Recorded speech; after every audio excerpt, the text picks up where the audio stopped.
สุขสบายดีพ่อแม่พี่น้องFCทุกคนพบกับบ่าวน้อยมื้อนี้เนาะบ่าวน้อยจะพาทานมาเที่ยววันพักผ่อนอากาศดีๆมื้อนี้เฮาก็จะพาทานออกมาเที่ยวประตูไส้เนาะประตูไส้ถือว่าเป็นแลนด์มาร์คที่สำคัญอยู่ในนครหลวงเวียงจันทร์เป็นจุดเช็คอินแล้วก็จุดถ่ายรูปที่นักท่องเที่ยวนิยมชมชอบมาเที่ยวที่สุดในนครหลวงเวียงจันทร์บรรยากาศแรงๆแนวนี้ถือว่ามีความสวยงามเนาะตะเวนไก่จะหลับก่อผ้าเฮาก็จะเห็นนักท่องเที่ยว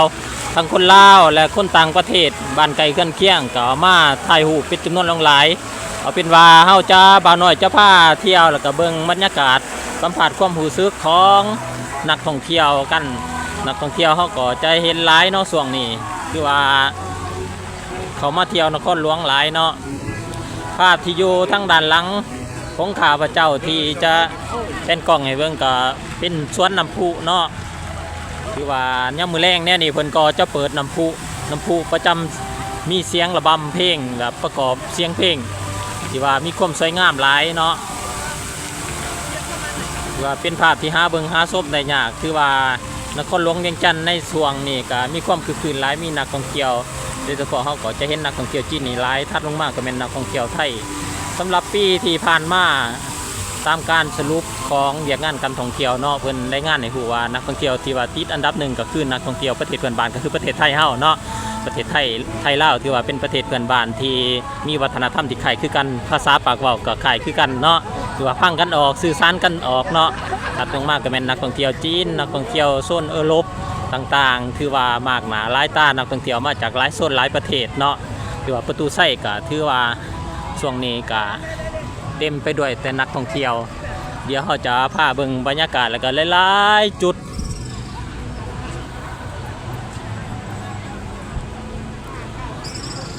อาจจะเข้าไปทั้งกองประตูไส้เนาะกองประตูไส้ย่ำมือแรงก็จะมีพุ้งนกแอ่นเป็นจำนวนหลาย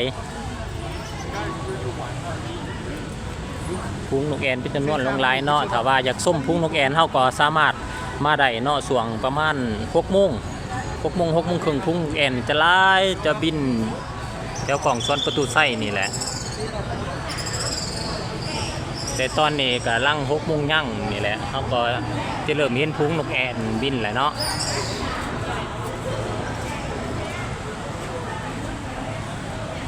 นี่ก็คือภาพบรรยากาศ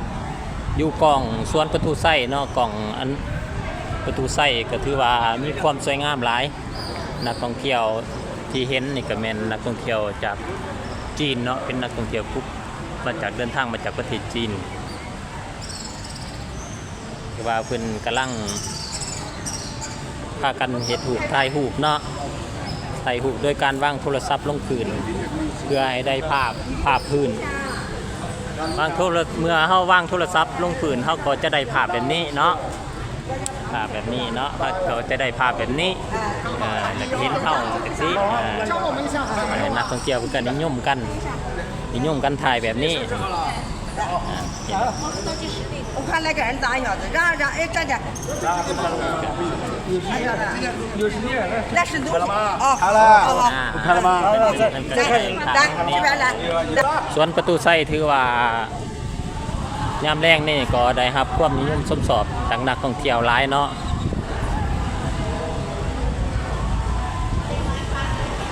ซึ่งทางด้านนี้เขาก็จะเห็นเป็นอีกสวนสาธารณะหนึ่งเนาะที่ว่าเป็นเฮ็ดใหม่เดี๋ยวเขาจะย่างไปเนาะบ่าหน่อยจะย่างไปพอบ่าหน่อยเห็นนักเรียนมาพากันมาเฮ็ดกิจกรรมแล้วบ่าหน่อยจะย่างไปเบิ่งแล้วก็สอบถามเบิ่งแรงๆนี่รถก็จะร้ายแน่หน่อยหนึ่งเนาะไฟที่ว่ามาเที่ยวหรือว่าจะข้ามทางกะเบิ่งรถเอาใจใส่ในการข้ามทางเนาะว่าเพื่อยันเกิดอุบัติเหตุ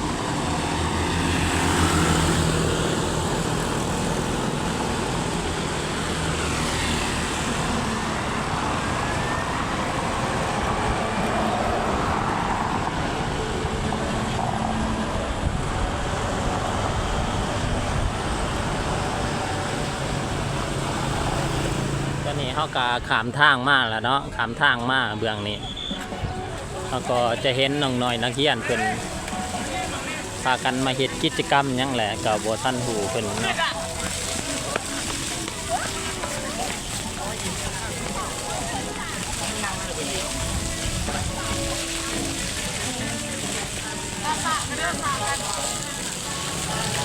ว่าบรรยากาศตอนแรกนี่ก็คักหลายเนาะอากาศเริ่มเย็นแล้วเนาะอันตอนสวยๆตอนเที่ยงก็บ่ค่อยมีนักท่องเที่ยวปานใดเนื่องจากว่าอากาศช่วงนี้เป็นฤดูร้อนเนาะเฮ็ดให้อากาศร้อนอบอ้าวนักท่องเที่ยวก็บ่ค่อยมาเนาะหรือว่านักท่องเที่ยวภายในก็ตามเมื่อแรงๆนี่ก็จะเห็นนักท่องเที่ยวออกมาหลาย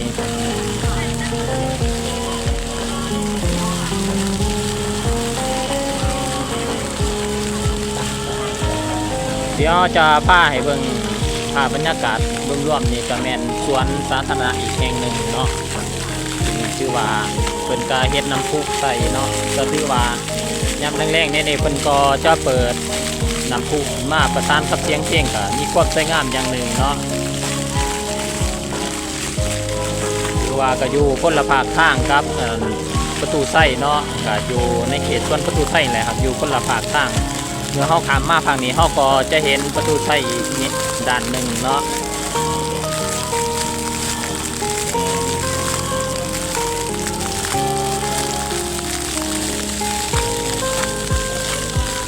ด้านนี้เขาก็จะเห็นเป็นห้านคาเฟ่เนาะเป็นห้านคาเฟ่หรือว่าห้านอาหารเบาๆที่ว่าเมื่อเที่ยวประตูไส้แล้วเลาะประตูไส้แล้วเมื่อยก็สามารถมานั่งจิบ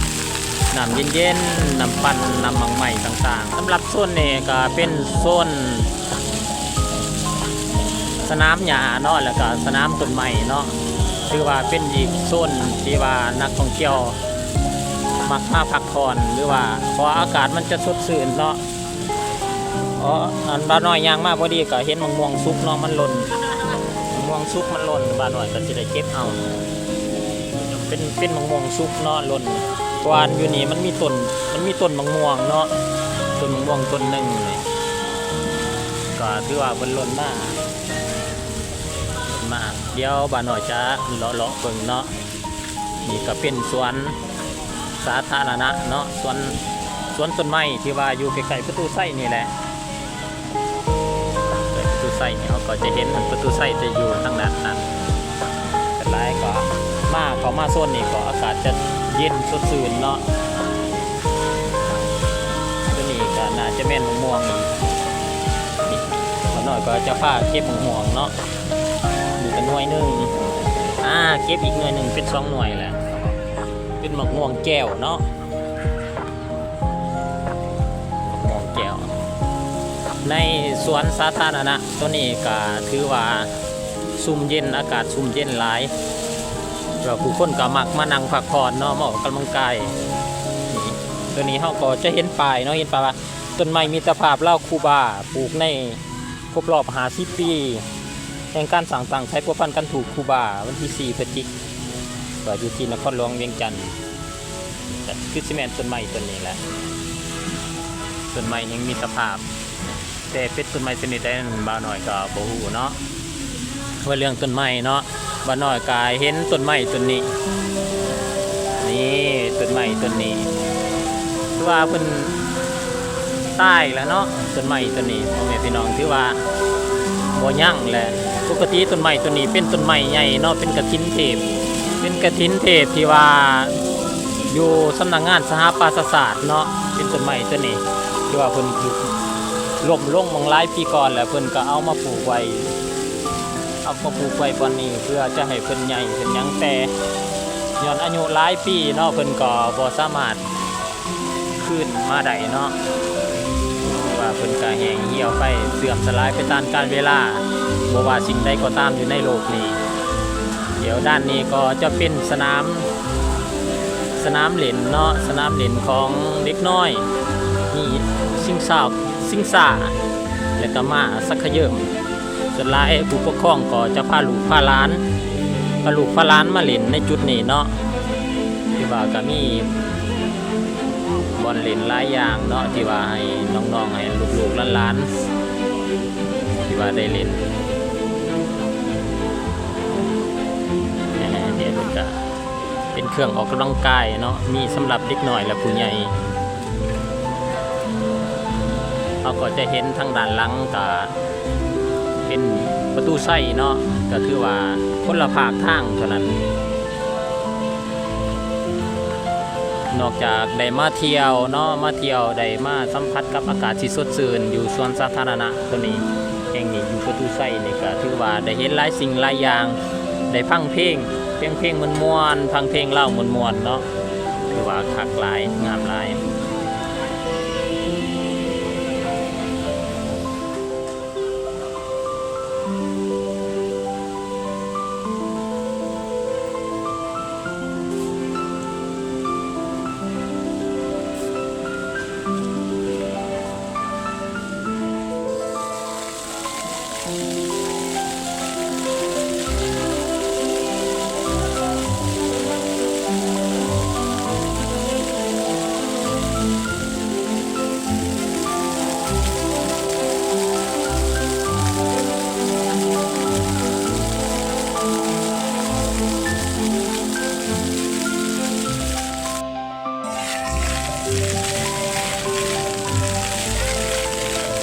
ถือว่ามุมนี่อยู่ที่ส่วนประตูไส้ก็ถือว่างามอีกอย่างหนึ่งเนาะหลายๆท่านก็คงสิบ่เคยเห็นมุมนี้เนาะ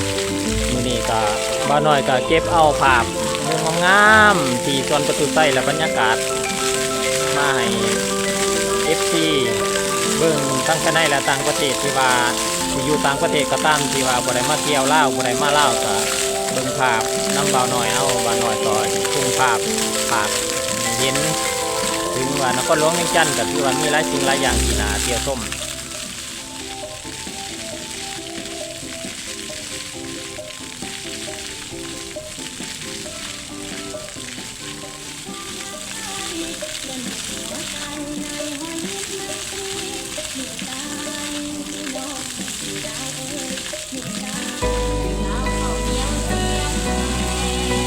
ถือว่าสวนสาธารณะแห่งนี้ก็มีความสวยงามหลายเนาะถือว่ามีจุดถ่ายรูปหลายมุมที่ว่าน่าสนใจไว้ถ่ายรูปคือมุมนี้ก็ถือว่าเป็นสวนอาเซียนเนาะสัญลักษณ์ทั้งหน้าก็คือเป็นสัญลักษณ์อาเซียนเนาะแบ็คกราวด์ทั้งหลังก็เป็นประตูไส้เนาะถือว่าเป็นมุมที่สวยงามอีกแห่งหนึ่งอยู่ใกล้กับประตูไส้ลำมุมนี้ก็เป็นสำนักงานปกครองนครหลวงเนาะคือว่าภาพที่ท่านเห็นนี่ก็คืองานประติมากรรมเนาะงานประติมากรรมเล็กเนาะงานประติมากรรมเล็กที่ว่าเกี่ยวกับระเบิดที่เฮ็ดจากระเบิดซากระเบิดเก่าเนาะซึ่งเพิ่นก็มีข้อความไว้อยู่ว่าด้วยเฮ็ดจากระเบิดเนาะ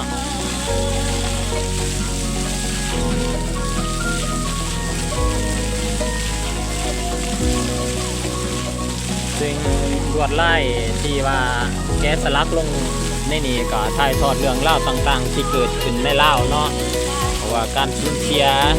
ความโศกเศร้าต่างๆผลกระทบจากระเบิดพุ่มดีหรือว่าระเบิดวันสมัยสงครามนี่เพิ่นก็เฮ็ดเป็นนกเนาะเป็นนกหรือว่า